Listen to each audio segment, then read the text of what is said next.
we're learning more about a deputy-involved shooting in Greenville County. 7 News reporter Dave Jordan standing by live.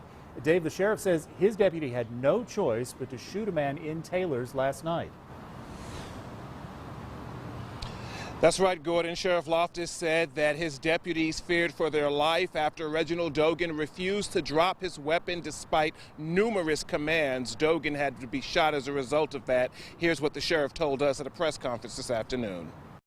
This is the Ruby Tuesdays, this is the Bojangles, the Walmart gas station. Greenville County Sheriff Steve Loftus shows the media the highly populated areas where the state's latest officer-involved shooting happened Monday night.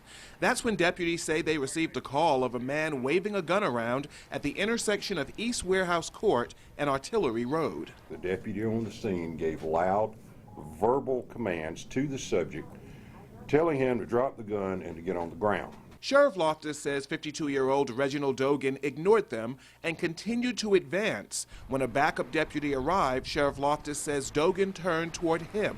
Fearing for his life, his partner's life, and the lives of nearby citizens, the backup deputy discharged his service weapon at Dogan, striking him at least once. Dogan has a lengthy criminal record of crime ranging from assault, battery, drug possession charges, and probation violations. Sheriff Loftus says he never should have been out on the street. He says his deputies handled the situation well and by the book. When they are armed, my deputies are going to fall back on their training and do whatever is necessary to take control of that situation. And Dogan underwent surgery. He is now in the hospital under guard because there is an active warrant for his arrest for failure to pay child support. As for the deputies in question, we are told that they are being placed on paid administrative leave while the State Law Enforcement Division investigates this case, as well as the Sheriff's Department here in Greenville. Back to you guys. Dave, when we talked about this story in the newsroom together this morning, one of the things we wondered is if there have been more of these officer-involved shootings this year. It does seem like we've had several that have been very high profile. Have you found out if there are any trends in that area?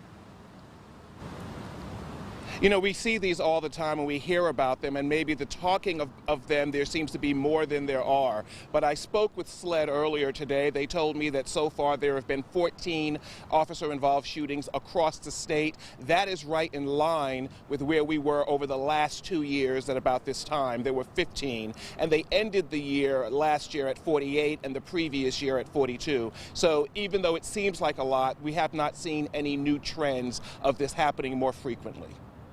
All right, Dave, thank you. More